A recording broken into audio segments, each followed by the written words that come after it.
Welcome back, everybody, to another episode of Got This in Black. Welcome back. Welcome back. Welcome back. Welcome. Okay, I'm a little off key. Okay, Mace. Jeez, I didn't know I was recording with Mace today. I guess I'm Diddy. But yeah, welcome to another episode of Got This in Black, where fashion is being democratized and we highlight those dope Black creators right before your eyes. I am the kid, Chukwuemeka. Just want to welcome you to our space. I'm here with the better half of the podcast, and Dima. And yeah, we're gonna give you some. It's gonna be some fun talk today. I'm really excited about this conversation. We're gonna get into it. Yeah, we're gonna get into it. We got a couple things to discuss, but first, before we even start the discussion, how are you doing? You know, I feel like 2023 is going to be an amazing year. Okay. I'm feeling good. I'm feeling good great. Vibes. How are you? I'm tired, but that's normal. But I don't know. I feel good. I feel optimistic. I feel like God's gonna bless the kid this year. Glowing. So your beard is glowing. Oh, thank you. It's looking well moisturized. Thank you. That's the one thing that might be consistent in my life is the moisturization of the beard. So we thank God for that one. But yeah, I'm doing good. Yeah, you know, things are moving. Life is lifing, work is working, but we in the zone right now, so I'm good. Life is for the taking. Yes, life grabbing, is for the taking. Grabbing the life by the balls. That's what I feel like 2023 is the motto. Grab life by the balls. Oh, wow. Okay. Mm-hmm. Chances aren't given. They're taking like interceptions. I believe Meek Mill said that. That was a good line. So today we're going to discuss about being fashionable and like being stylish, but on a budget, because, you know, everybody should be on a budget. If you're not on a budget, you choosing vibes. You better pray for your wallet. But yeah, being stylish. You can't live on vibes when you retired. Exactly. Being stylish, being fashionable on a budget. It's Gyal like a recession is probably getting worse. So many layoffs are happening. So yeah. How can you be fashionable on a budget? So that's what we're going to focus on today. But before we get it cracking, and Dima, what do you have on? Talk to me. What do I have on? She has these nice, I don't know if you see them in frames. These boots are booting. Bootin'? Yeah, I like these boots. Thank you. So this is like a little robe from Fenty, Savage Fenty. Okay. Which Shout I was out just Robin. like, I was like, this could work as for an actual outfit. Yeah. Sure. But I was feeling really like I'm ready for spring and summer. So I was like, oh, let me do some color and be like light. This is definitely a spring fit, but I'm not going outside. I'm just talking to y'all, so I'm gonna get it when I want to wear it. And then these are bangles from Knature, the label, which is like my favorite. And I wish we need to get her on the pod and I need to actually understand. Is it Knature? She spells it K at Nature, or maybe it's just Nature. I don't know, but I love all the jewelry. Like gotcha. I'm just natured down. What else I got on? That's really it as far as black on brands. The shoes are Zara, though. I love Zara. Very on theme for what we're going to talk about today. Oh, you know what I just remembered? I'm wearing this eyeshadow from the Lip Bar. Okay. It was a collab with Lip Bar and Justine Skye. The owner of the Lip Bar, Melissa Butler, is a Black woman. Okay. She's really fucking dope, and I love her. I love her. Shout out to Justine Skye, fine ass. I know, she's oof.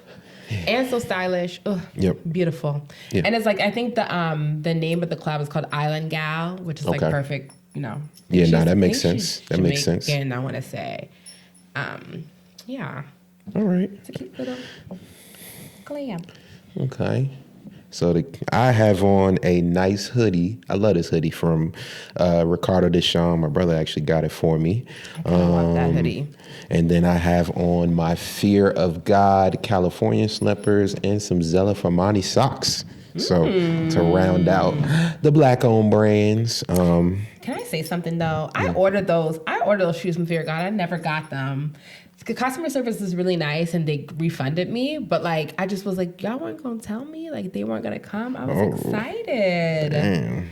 Yeah. I need to. I mean, honestly, you could probably get them on StockX for close to retail because I've seen some on there. So Probably. if you really do want them, you can get them from Stock. I don't know if I want them as badly anymore. That's when I was really, really in like, I want to wear streetwear, like in that bag, which I think I'm leaving. I mean, I still love streetwear, like obviously, like Daily Paper, that's my shit. But I think I'm turning over a new leaf. Okay. Yeah. Well, I'm not turning over a new leaf. I'm gonna still get y'all streetwear.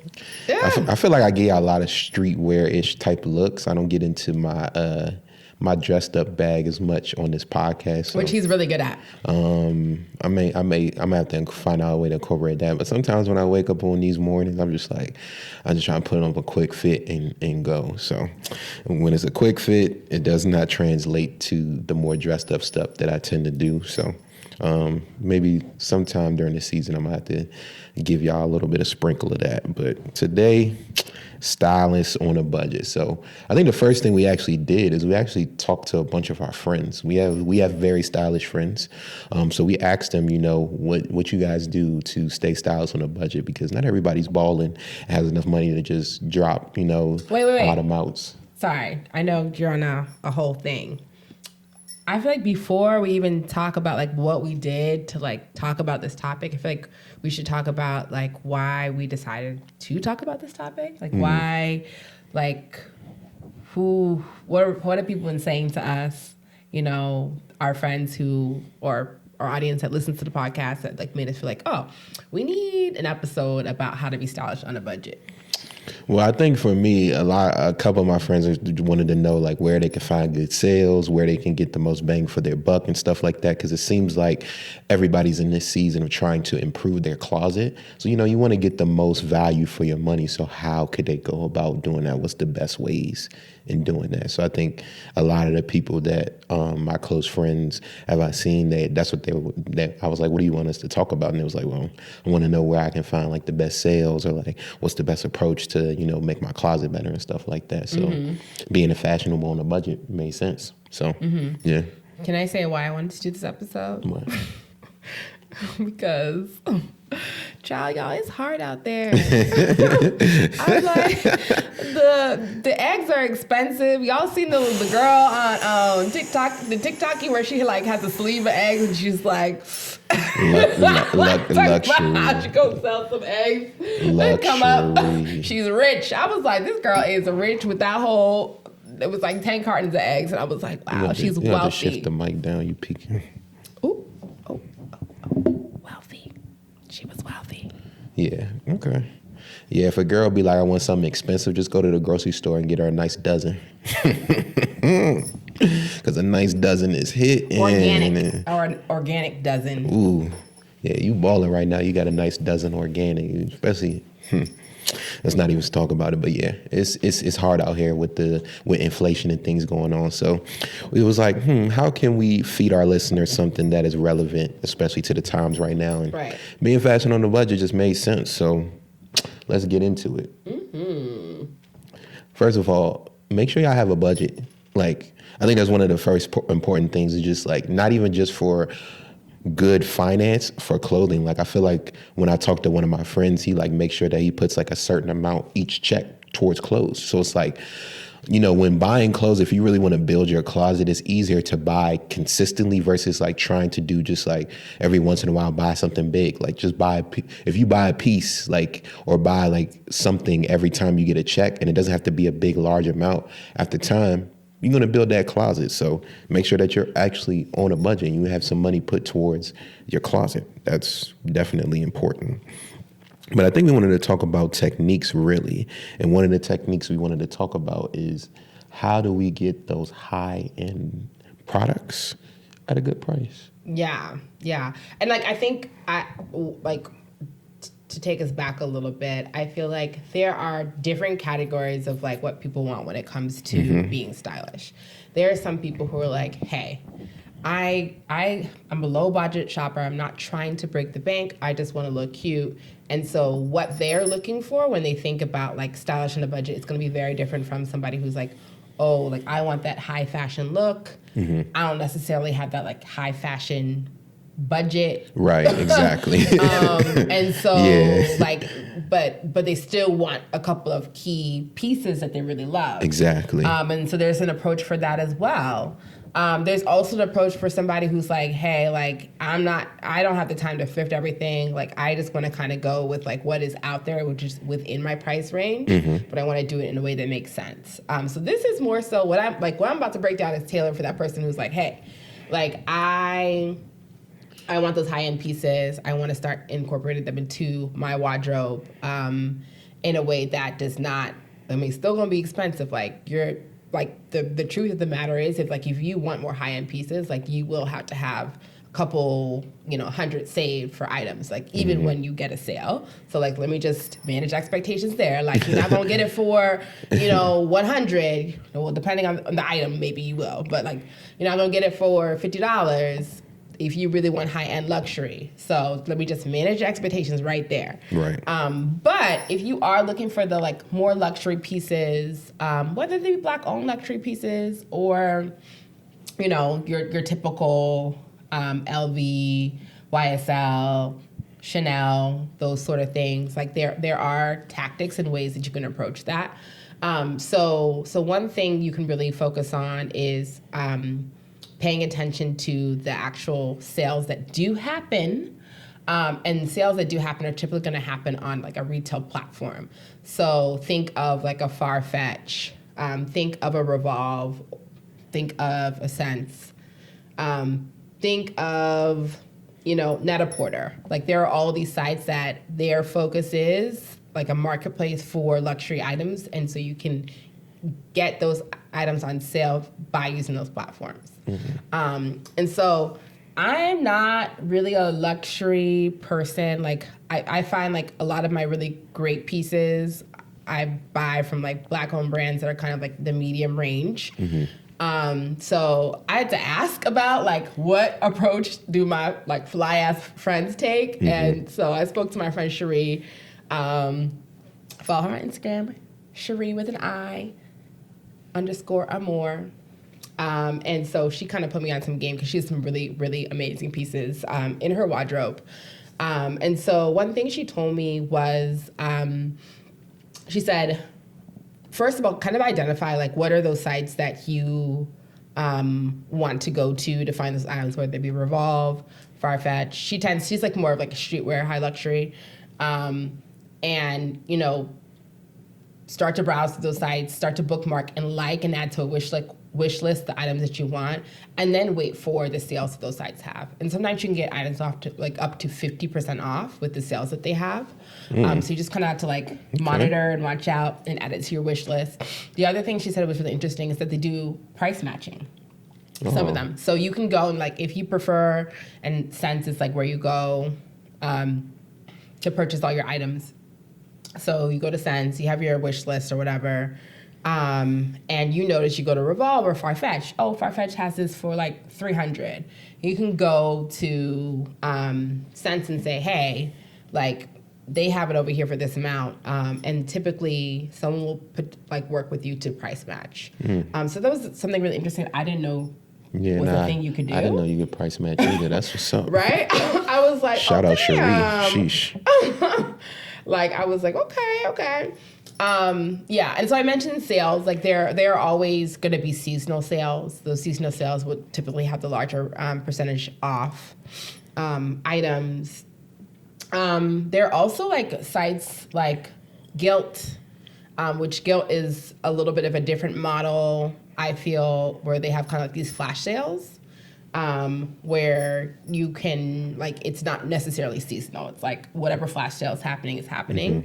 Where you can look and you can find luxury items that are discounted. What else did she tell me? Another thing she talked about, and I think, Chuck, you're going to get into this a little bit, it was like the way to actually like decide what pieces you're going to purchase. Like she said that it made sense to stay away from like the trendier pieces because those go out of style and if you want to resell. So like being stylish on a budget is also about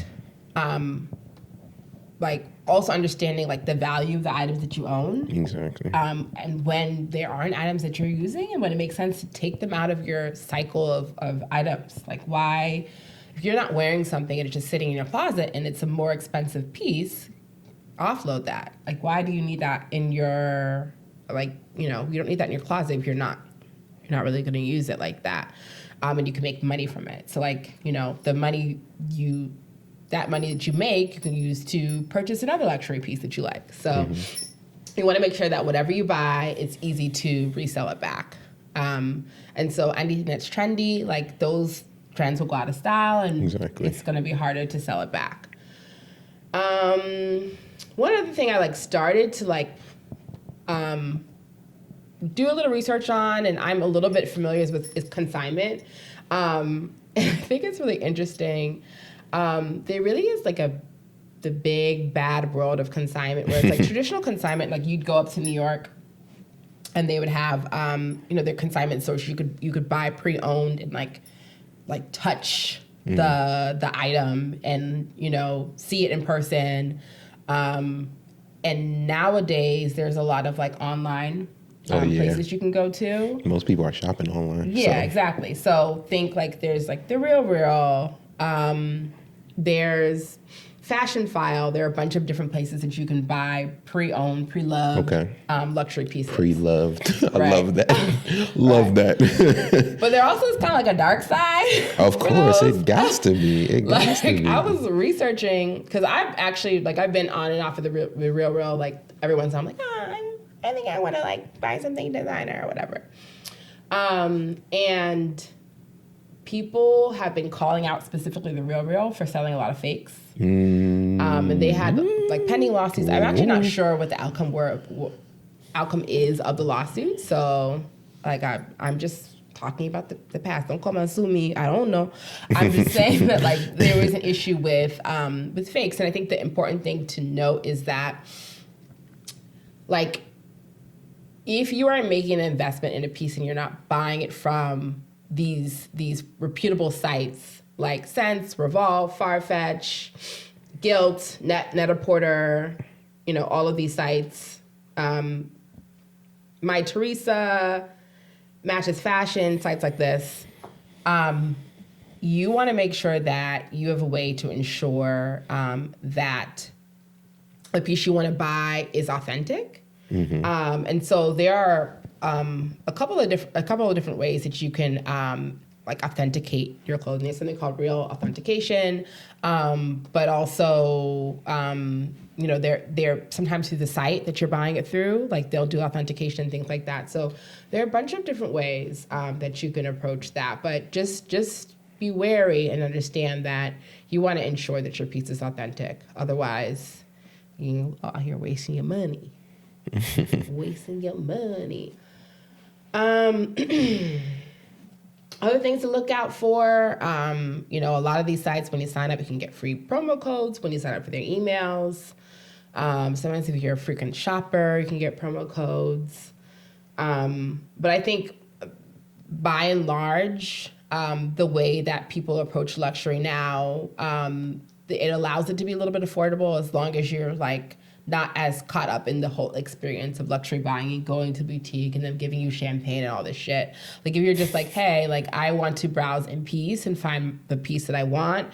I want the whole process to be convenient. There are a bunch of different like online retailers you can go to. One last tip about high luxury before I let Chuck take it over is there are some sites like that allow you to track for sales. One of them is Shop Tagger. Oh, wow. Okay. So you can actually use that, download it, add it to your browser, select kind of like your favorite like retailers. And then like also, because it's like a plugin for like Google Chrome, you can go to the website and be like, hey, I want this piece. And then add it to Shop Tagger and like track if it goes on sale. Okay. So there's a lot of cool options for being able to. That's good money right there. Right. Yeah. And then, you know, your typical things, signing up for newsletters and shit. They let you know when stuff is on sale. Just tons of ways to track if you like want to get those high luxury pieces. Yeah. And like I said, like if you are really paying attention, like getting a piece like for 50% off, like that's amazing. You know, something that's like $1,000, you're getting it for $500. Gotcha. That's ain't too shabby. Ain't too shabby. Not at all. That is not shabby at all. That's good info, man. Okay. Yeah, but you're not like a luxury person, so. Not yet. Okay. Of course. Do you see that in your future? Yeah, but I'm not like the European stuff. Like, I'm not gonna be super driven. Like, I want to buy like those luxury like black-owned brands, and then if I catch like a Gucci at a thrift store, I'll buy it. Yeah. You just reminded me. So another interesting thing when I was like looking into this is like there aren't a lot of the black-owned brands were not on these sites, and that kind of pissed me off. Like there'd be your typical like there's Fear of God, Kiri, Filio. There was another Martine Oza. I feel like I'm saying that name right. Martine Rosa. It's a jewelry brand that like their jewelry's cool as fuck. Yeah, there just really wasn't a whole lot. Like Telfar, I think I saw Telfar and Sense. But like I didn't see like Faye Noel. I didn't see Christopher John Rogers. But that's probably because it might be just their business model. A lot of black-owned brands just like to sell direct to consumer. Right. So it's going to be you're not going to find them on their site. So you're just going to have to catch those sites whenever they do have a sale, if they have a sale. Right. It feels like a lot of those black-owned brands, which is great for them, whenever they drop, they tend to sell out off of whatever they dropped there was. So this is more for those black-owned brands that they have that extra inventory. Then they kind of get to those other sites as well. Right. And you can take the same approach, like at least for like the mid-range black-owned brands where like you sign up for the newsletter or something like that, you can see when they have a sale. So that is helpful.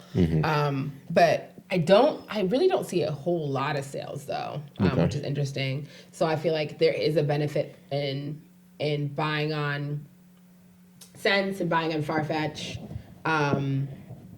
because you can use whatever percentages they get off, and it still supports the designer for folks who are like, hey, this stuff is kind of expensive, because we want to support.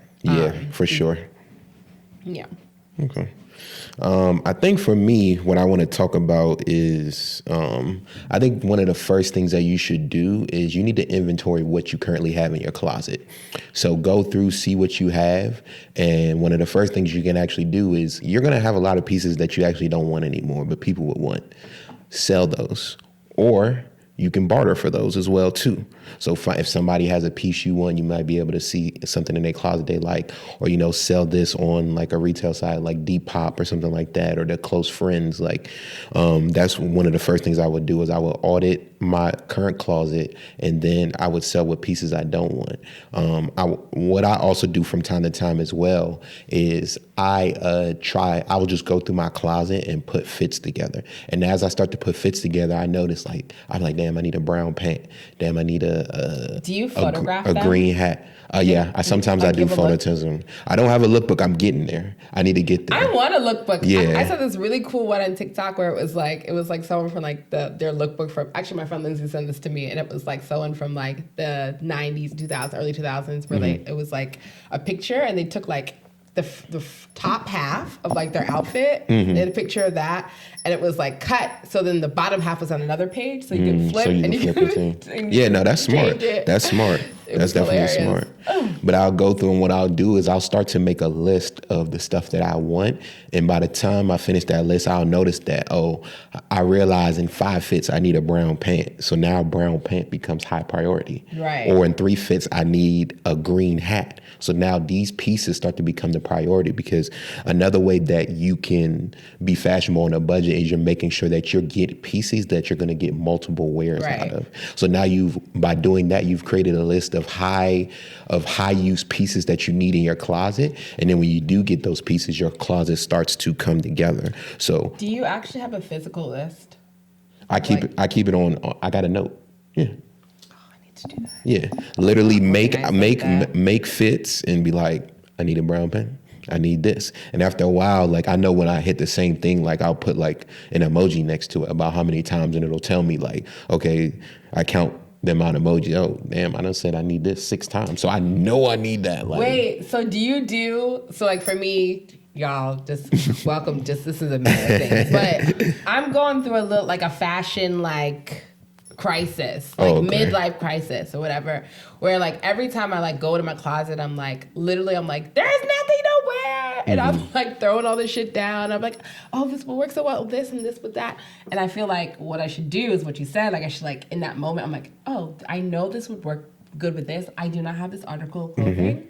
Let me just make a note. And then you said that I add the emojis to like show like how many times you need it. So if you've like for example, let's say it's brown pant. I know that's once. Then if I do another outfit, if I got another jacket, I'm like, yo, a brown pant will go with this. I put another emoji next to it. So I know 2 outfits that I needed. And then I can check by the name of the piece and how many emojis it's had, how many outfits I could probably get through with that brown pant. So I know which pieces are high priority. So I'm gonna start doing that. Yeah, so order your closet, sell what you don't need, figure out your high volume pieces that you need to add. Then once you actually figure out those pieces, there are ways to get the best deals. Obviously, sales. So shopping around sales is you got to think about the holidays. Every time there's a holiday, there's going to be a sale. Every President's Day, this day, Black Friday, those are going to be the sales. So it's like, I know I have a couple friends, my boy Soul, he only shops on sales days. Like he throughout the year. Like he doesn't just shop regularly through the year. He stalks pieces, and on a sales day it comes. And then it's not just on sales day. A lot of times sites will have just their own site sales. Like they almost have like cleaning out their closet sales. Like when it comes to spring, they'll be cleaning out all the winter stuff. When they change seasons, they tend to have a sales because they want to get rid of whatever stock they had left. So you look those days. Having a wish list is important. I think my approach, you really have to know what pieces you want, and then you have to kind of like stalk those pieces. Like I could find like a good statement piece on the site, and I'm like, I'm gonna watch this joint because I know that the price is gonna go down. I wait for that sale, and then boom, I cop it right then and there. So that's another thing you can do is have that wish list of items that you want and wait for those items to go down as far as sales.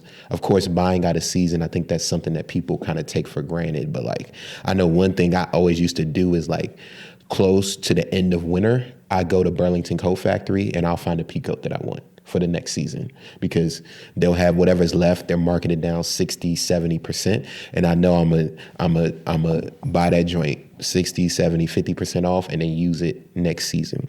So ordering your closet, creating that wish list, and then buying out of season. And then another thing you can do as well is thrifting.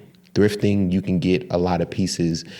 Man, you go to the thrift store, you can find stuff that you couldn't imagine. You might be able to find some high-end designer, or you might just find some basic pieces that you never thought of, but they always are going to be lower than what you need. So you guys should actually go back to our sustainability episode. I was gonna say that. Yeah, in season 1, Faye Moncho, who's like the master thrift. She's the sensei of thrifting. She gave like 3 or 4, I think like 5 tips about thrifting. So go back, watch that episode. Amazing tips. You could see that as well too. And then Adima mentioned it before, but buying classic stuff, don't go with the trends, like because it's going to be out of style very soon. Just buy stuff that you know 5 years down the line, I'm still going to want to wear this. Don't fall into the hype and then get stuff, and then a year or 2 later you're trying to get it out your closet. Don't do that as well. And then also knowing what to buy, like a buy low method, knowing what quality pieces to buy and then what low end to go. So like, you know, simple t-shirts and stuff like that. Like you can go to like the ASOS and stuff like that as well too. Uniqlo has good quality, like inexpensive t-shirts. ASOS, Uniqlo, stuff like that as well too. But when you start to get to your denims, when you start to get to your jackets, you want to get something that's going to last. So like, I know I used to shop at some ASOS for some jeans, and it's like they might only last like a year versus you go to a better company. Jeans might be maybe like $300, but they're going to last you way longer. So if you start to do the calculation of how many times you're replacing those ASOS $80 jeans, if think about it. ASOS jeans, let's say they're about $80. Let's say a higher quality jean is about $350. So that's about 4 to 5 times. If you end up replacing your ASOS jeans 4 to 5 times, you should have just bought that anyway. And you'll end up replacing it because eventually the joint is going to tear. Like I had so many ASOS jeans tear. What? Wasn't there like a pair of like Levi jeans that were found were like hundreds of years old? Oh yeah, I think so. Yeah. Like, buy you some good quality jeans. This shit will last. Yeah. So yeah, any denim, any jackets, you need to buy quality. Basics, I would say you can find mid-tier quality basics. Like you don't have to go and get like a $500 hoodie. Like you can find good quality like $100 to $200 hoodies to build those basics out. And your basics are very important because you build like with your outfit, you're normally going to have what I call your statement piece, maybe like 1 or 2 statement pieces, and then the rest is going to be filled in with basics. So if you got a good statement piece with a bunch of quality basics, now you give yourself variety in what you want to do. So I think those are the things that I would mention as far as getting the most bang for your buck and being fashionable on a budget. So I've also created a list for the mandem.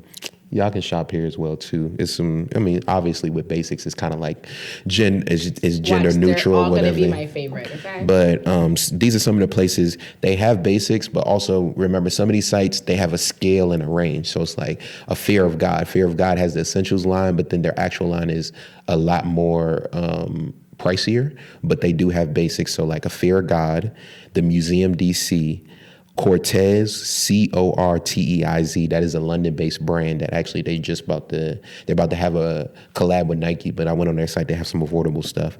Veil Forever, VALE, they got some fly stuff and it's affordable. Ricardo DSean, Mifflin, 10 Deep. Oh, I love Mifflin. It's Good Clothing, All Cap Studio, Tier NYC. Tier NYC, you have to go to their basics. They have a lot more higher end stuff. AO Studio 21, Mado Futur, Dreams of Triumph, Extraordinary Apparel, Cold Laundry. Now, you have to find Cold Laundry on the sale. They got some good like quality pieces. They are a little bit pricier, but if you can get them on the sale, I would do that. The same with a Cold Wall. Saya Collective, Zella Fermani. If you can find Heron Preston's collab with Calvin Klein, their basics, that'll do you good. Heron Preston is also on Sense, I want to say, in Farfetch. I feel like both of them are. Yeah, I think so. So you can like find the sales there too. But specifically that basics with Calvin Klein, like that'll probably be already in a lower price range. But yeah, you can look on those same sites and get a better price. Pray For, PREY, number 4 spelled out.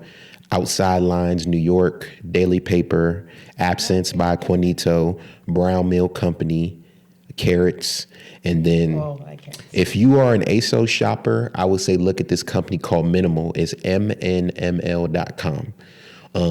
It's not black owned, but I mean, if you're going to go to ASOS, you can go there as well too. They have some good dope stuff on there. And then Complex also has a list of black owned streetwear brands that the article came out in like 2020. If you search that, then they have like 55 street brands. Like I think like Diet Star Monday on there as well too, including some other ones. So those are some places that you can look in order to get some mid-level brands, good quality pieces. The mid-level like women's brands. I will say that streetwear has done a good job of like they are nice, really good quality like pieces you can get that are affordable. Like Tier NYC, like I feel like the cotton is just so nice. Supervision, which you didn't put on there. I love Supervision. They have good quality stuff. But I feel like it's a little harder with women like brands to like get stuff that's like good quality. So if y'all have some places that you really, really enjoy that are like mid-range women, like I can think of like Hanifa, which Hanifa can get kind of expensive. In some instances, like Andre Amaya. Drop that in the comments. Like I want to hear the places that you shop because I kind of struggle a little bit. Like, you know, I feel like there's not a whole lot that's out there. It's like very streetwear driven when it comes to the price point. If you want to buy Black owned. Gotcha. Yeah, so we're gonna make this a clip. So you're watching this. This is obviously gonna be a clip on Instagram, also on our YouTube as well, and our TikTok. Take this moment under this post. Write down all your tips for being fashionable as a budget. Let's start to create conversation and create community and share with other people what you do to stay fashionable on a budget. So drop that below in our YouTube, our Instagram, our TikTok. Give us some tips on staying fashionable on a budget. So yeah. Okay. And real quick, as we're transitioning, as I doing the research online, there was 2 trends that I saw that I was like, I just wanted to mention. One, based on Paris Fashion Week men's, it seemed like almost majority of outfits that had something tied around the waist, like whether it's a belt, something like that, whether it's outerwear, innerwear, belts were showing. So I see that as a trend to watch for, just tying things around their waist. Like I saw Usher at the Louis Vuitton show, he had something around their waist. Like people had big peacoats, things tied around their waist, whether it be a scarf or actual belt and stuff like that. So that's just something to look at. Also, do you like that trend? I mean, if my coat has a belt on it, maybe, but I don't do that as much as far as like the belt on top of it. That's not a me thing right now. Might change soon, who knows? But right now I don't wear too much like stuff around like my waist as far as like outside of just a regular belt, which a lot of times you can't even see my belt anyway. So no. That's a lot of effort. I mean, hey, you got to do what you got to do to get the fit off. You heard? And then the second thing I see a lot, which I meant to say on the first episode as far as 2023 trends I see, knitted hats. I feel like that is really going to be pretty big, like especially in these colder months. But I see a lot more knitted hats coming to pop off, and I'm cool with that. There's actually this one brand that I saw that Kyrie Irving has this one knitted hat that I want really bad, but I went to that website and boy, that price was pricing. I'm gonna have somebody grandma knit that joint for me. So yeah, that's the trend watch for us. So yeah, you want to talk some current news? Yeah, let's talk about what's going on. What y'all wearing in the streets? So, I think the main thing I want to talk about, of course, rest in peace, his soul, Andre Talley.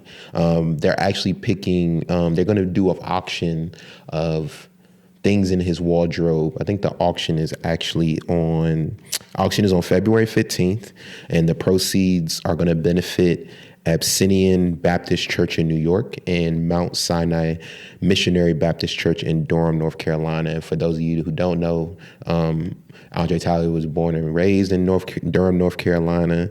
He was in, Andre Leon Talley. Excuse me. Okay. I'm sorry. A black ass middle name. And so, that's the Bible Belt. So, he was in church probably multiple times a week. So the proceeds are going to those 2 Baptist church which he attended. So it's pretty dope. But the auction, it's a wide ranging of different pieces from his personal collection. Andre Leon Talley had taste. Like he really had taste. So people are going to get a chance to really see his pieces. They're going to span, like the auction is going to span some haute couture garments, some jewelry, some handbags, fine art pieces as well. One thing that he was really known for was his like signature kaftans. So yeah, so a couple of those will be in there. I can't. I'm pretty sure he's in a caftan. Yeah, he might be in a caftan in there. I can't really see it. Sorry. Yeah, sorry. That's Andre over there. ALT. Yeah. So, yeah, it'll be the kaftans in there, some handbags and luggages, from his personal collection. There'll be some LV pieces, some limited ones, Hermes, Birkin bags, and more, and even some fine art pieces from, like, different people. And you got to remember, he had good relationships with all the top fashion people. So probably some pieces that you can even get your hands on. So some Andy Warhol pieces as well, too. So continue to rest in peace. Andre Talley. Is dope that he's doing this. it's funny because Pharrell also did. He's doing that whole auctioning off pieces. Like he's auctioning off a bunch of his old pieces. I forgot what I feel like I might have mentioned that before. If I didn't, I'm sorry. But Pharrell's did an auction. He's kind of just getting rid of a bunch of his old stuff because he said he has so much stuff in storage that he's like, why is he sitting on it? And it actually, if you saw the most recent Drake video for Jumbotron shit popping, he bought a bunch of Pharrell's old jewelry. So like all his old skateboard stuff, all his big chains and stuff like that. And it's just funny because it's like, bro, people online were not happy that Drake bought Pharrell's old jewelry. And I'm just like, I'm just missing it. Like, why do you care that Drake bought this old jewelry? First of all, y'all couldn't afford it. Like either way, like I didn't see it on the Twitter streets, but like so many people was like, this is my my villain origin story that Drake bought Pharrell's old jewelry. And I'm just like, huh? Like, bro, Pharrell hasn't worn these pieces in probably like a decade. Like, let him go. Like, I'm sure the money is going somewhere good and Drake had the money to buy him. So it's like, I don't know. It's kind of weird to me that people just had an issue with Drake having old Pharrell pieces. Really like to hate, honestly.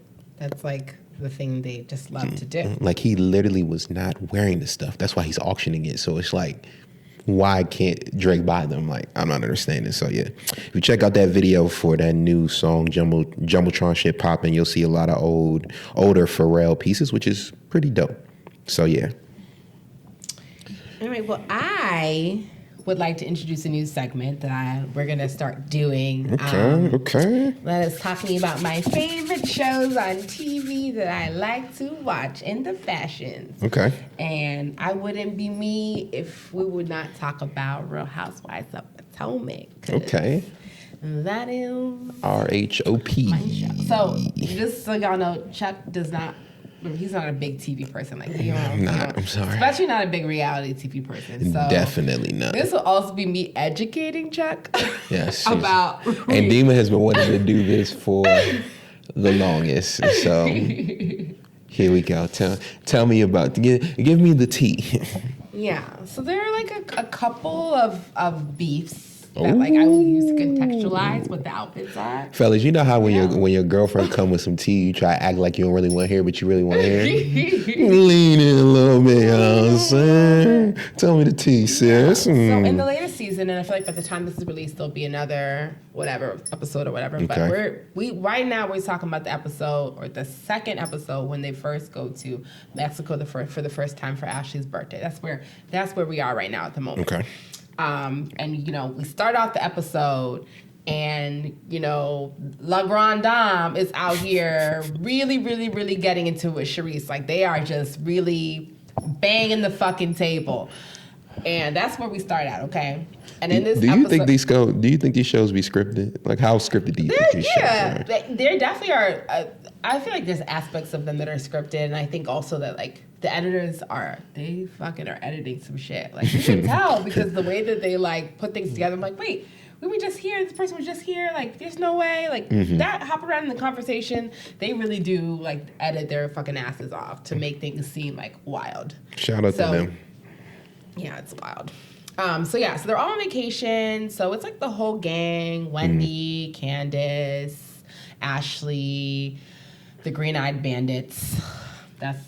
I mean, you got to tell me the GEBs. Who's they be? The Green-Eyed Bandits is Giselle Bryant and Robin, and that's my source. I should be more supportive, but Robin, you get on my nerves. Robin. The Green-Eyed Bandits. Mia and what's Mia's best? Y'all help. I don't remember Mia's best friend's name. Whatever, but they beefing in the episode too. Okay. Off some stupid shit. Like actually, that was like the stuff they're beefing off with. Like I'm like, this is like me summarizing, and I know I'm probably gonna get it wrong, but it's my understanding that her best friend left her kids at Mia's house for the babysitter and like didn't call to check up on the kids or something like that. And she calls me and she's like, hey, how are the kids doing? And she's like, well, you should check on your own child. There was a whole beef and they got into it and their best friend's like 13, 14 years, whatever. And this drama's happening. And then there's the whole thing where like everyone is like hinting at the fact that like the best friend may be getting like money from like Mia's husband, and it's like this whole thing where like it just is messy.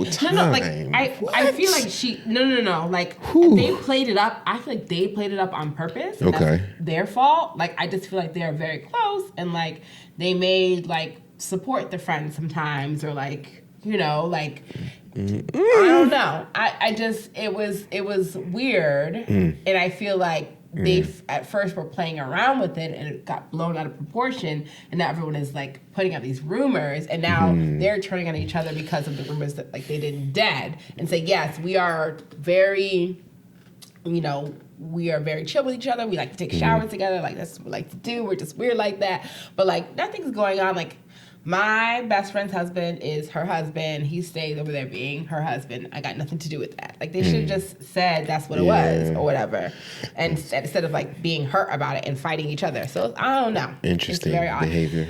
All right. All this to say, I was talking about outfits, wasn't I? Yeah. I'm trying to catch you up. Okay.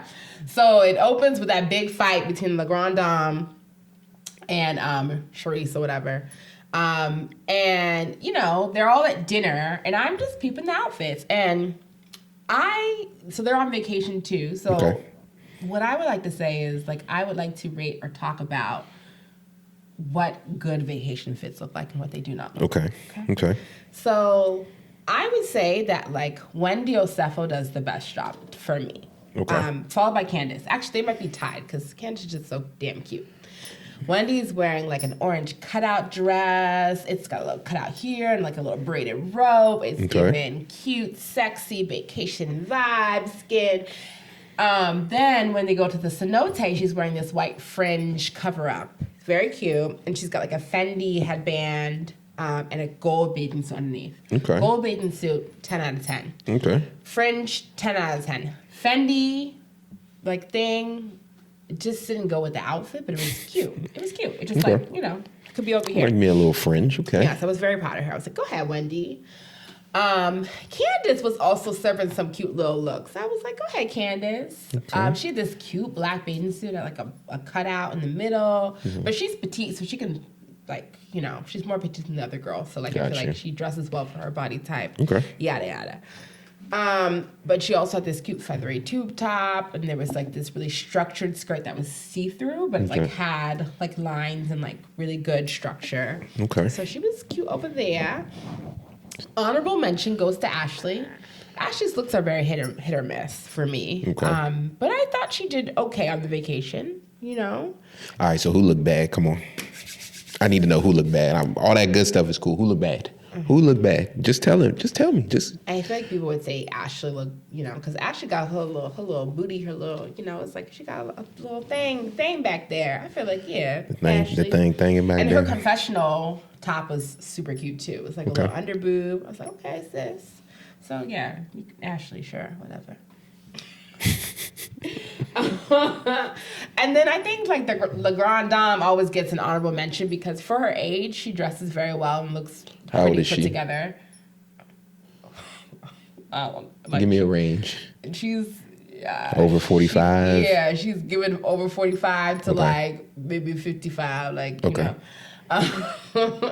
And she be hanging with the young thing. True. Okay. So I was like, okay, like. So is that a cougar or a panther? No, but she got a man. He's older. Oh, okay. Yeah, I think he's older. She's younger, so yeah, she got a man. Okay. I mean, they talking about she got another man. she got a man. Yo, it's so much going on in this small segment, dog. Like, I don't even know how you watch. It's too much. Like, you see why I don't watch? This is too much, dog. Like, and then you're gonna go online and y'all discussing and y'all having these theories about what's really going on. It's too time consuming. Like, I'm tired.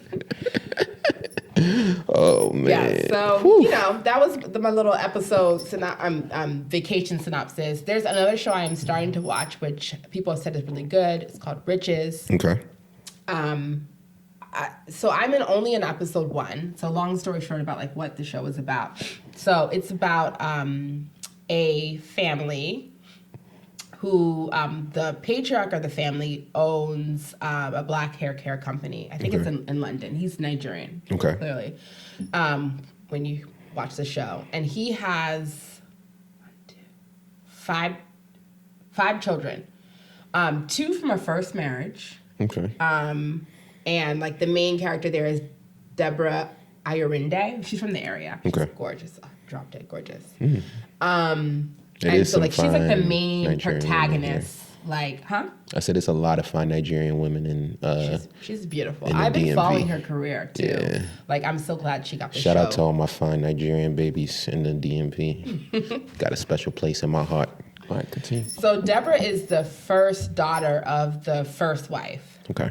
So she's the protagonist, and then she's got a brother, and then there's the other wife, and she's got 2 boys and 2 girls. One's like an influencer or whatever. And like so the whole like premise of the show is that, and I have once again I'm on episode 1, is that the father has died and they're trying to figure out like drama. it's like Succession, Drama has started. But black Succession. Woo. Like who's gonna take over the company? First wife, second wife. Who they come?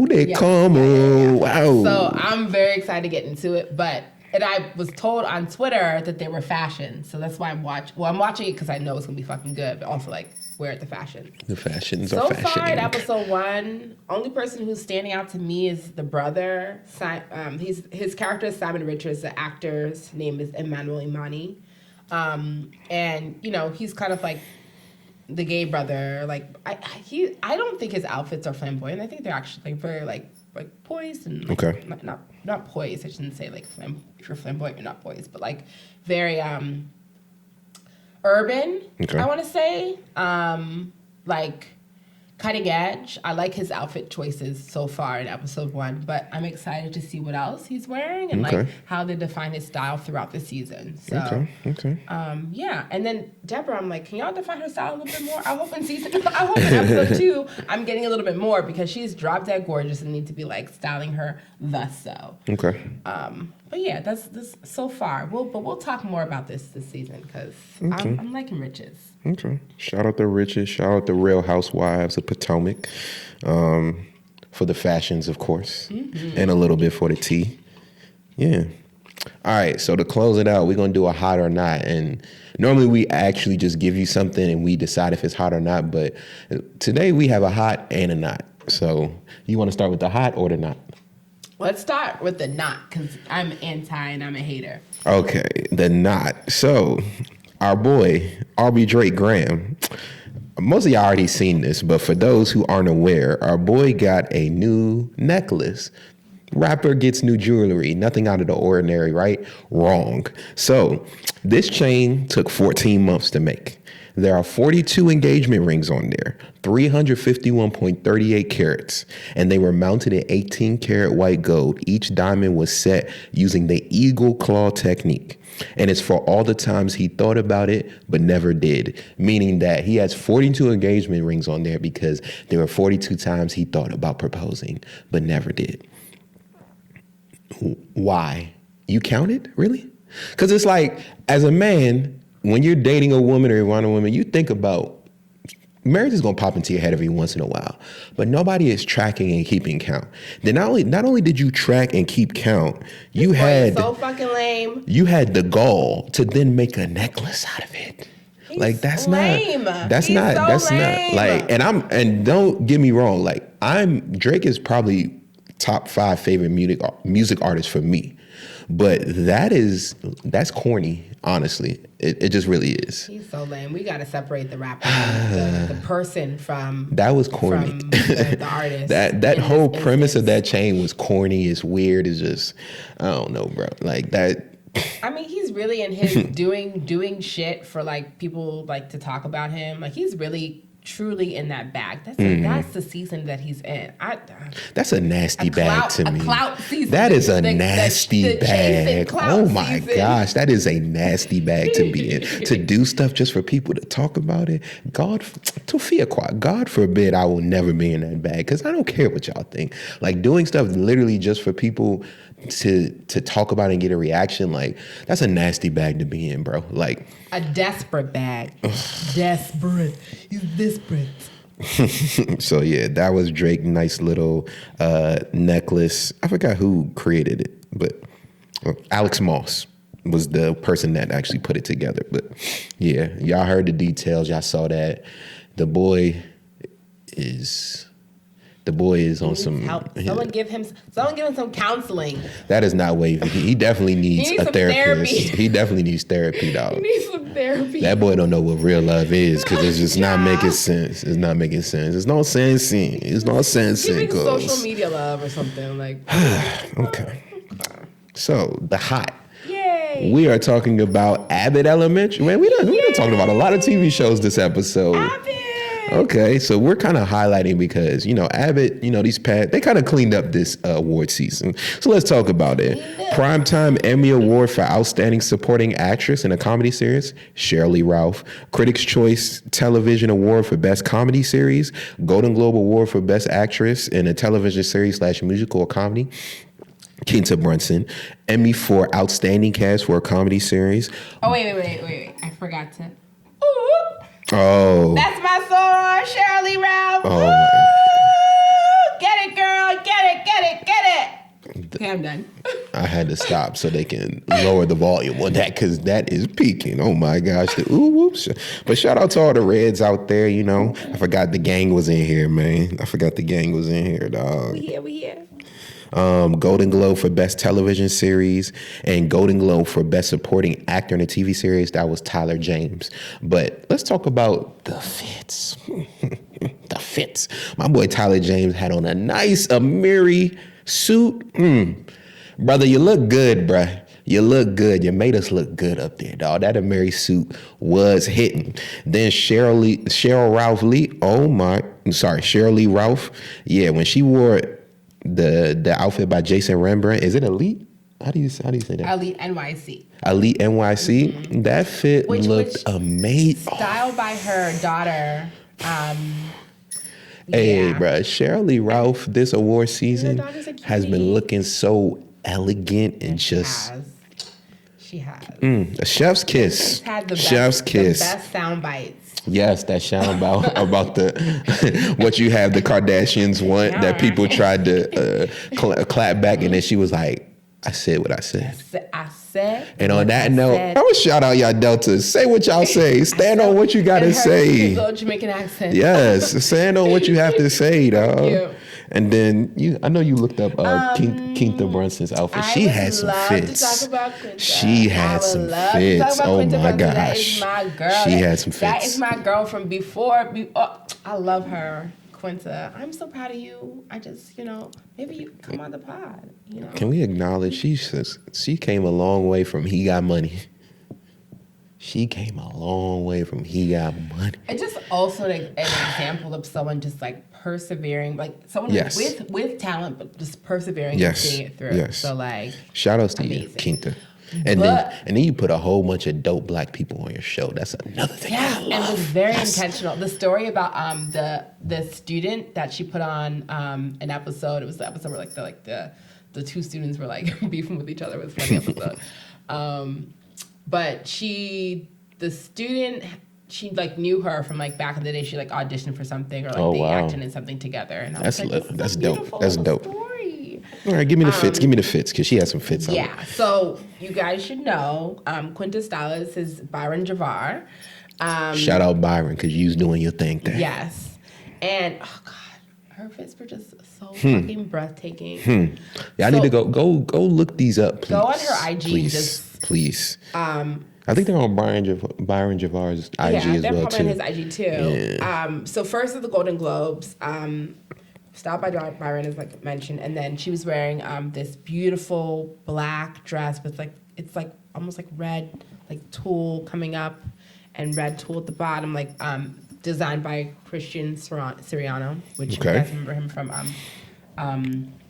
Project Runway. I swear, that's how I always remember him. And then for the Critics' Choice Award, once again, styled by Byron Javar, that's her designer. She wore a dress by Robert Woon. Okay. And then Robert Woon is like very known for like doing these kind of I don't know how to explain them. They're like almost like tulle, like explosions of fabric. I don't know what to call them, crimped fabric. I'm not explaining this well, y'all. We used to put a picture there or something, but it's like very crimped and voluptuous and like voluminous dresses that he does. You throwing out the words. This episode, crimped, voluminous. I'm like, okay. And he also he dresses a lot of women of color too. If you like go into social media and see, it's literally all women of color. Like I saw Tiwa Savage on there. Shout out with T with fun ass. I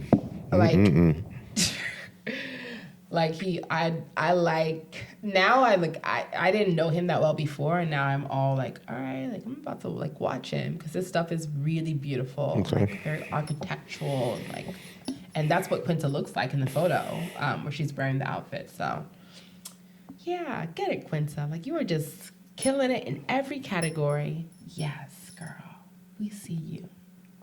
Mm-hmm. So that was our hot and not segment. Yeah. The hots and the knots. We gave you the hots and the knots.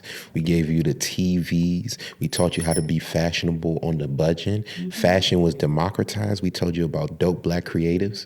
I think our job here is done. Will you say that? I think it's time to go. Signing off. Got this in black. Sign off.